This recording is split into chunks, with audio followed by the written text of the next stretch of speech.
മക്കളെ ഒരു ക്വസ്റ്റ്യൻ നോക്കിക്കേ. H2SO3 നമുക്ക് സൾഫറിന്റെ ഓക്സിഡേഷൻ നമ്പർ കണ്ടുപിടിക്കണം. അപ്പൊ മക്കളെ നിങ്ങൾക്ക് ഇതേപോലെ ഹിന്റ് തന്നിട്ടില്ല എങ്കിൽ എന്താ നമ്മൾ ചെയ്യുക? അപ്പൊ നിങ്ങൾ ചില ആൾക്കാരുടെ ഓക്സിഡേഷൻ നമ്പർ പഠിച്ചിരിക്കേണ്ടതുണ്ട്. ഹൈഡ്രജന്റെ ഓക്സിഡേഷൻ നമ്പർ എപ്പോഴും +1 ആണ്, ഓക്സിജൻ ആണെങ്കിൽ എപ്പോഴും -2 ആണ്. ഇനി നമുക്ക് അറിയാവുന്ന കാര്യം എന്താ? ഒരു കോമ്പൗണ്ടിൽ എല്ലാവരുടെയും ഓക്സിഡേഷൻ നമ്പർ കൂട്ടിയാൽ നമുക്ക് 0 കിട്ടണം. അതായത് H2SO3 ഹൈഡ്രജൻ, സൾഫർ, ഓക്സിജൻ ഇവരുടെ 3 പേരുടെയും കൂട്ടിയാൽ നമുക്ക് 0 കിട്ടണം. അപ്പൊ ഹൈഡ്രജൻ നോക്കിക്കേ, ഒരു ഹൈഡ്രജന്റെ +1 ആണ് എന്ന് നമുക്കറിയാം. ചോദ്യത്തിൽ എത്ര ഹൈഡ്രജൻ ഉണ്ട്? 2 ഹൈഡ്രജൻ ഉണ്ട്. അപ്പൊ ഞാൻ +1 × 2 ചെയ്തു. അതേ പ്ലസ് സൾഫറിന്റെ അറിയില്ല അല്ലെ, അപ്പൊ നമുക്ക് x എന്ന് എടുക്കാം. ഇനി ഓക്സിജൻ, ഒരു ഓക്സിജന്റെ -2 ആണ്. ചോദ്യത്തിൽ എത്ര ഓക്സിജൻ ഉണ്ട്? 3 ഓക്സിജൻ ഉണ്ട്.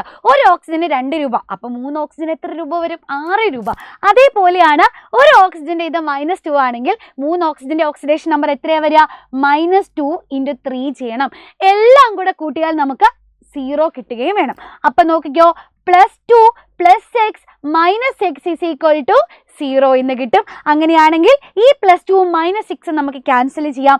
അപ്പോൾ x - 4 = 0 എന്ന് വരും. മക്കളെ എക്സിന്റെ വാല്യൂ എത്രയാ വരിക?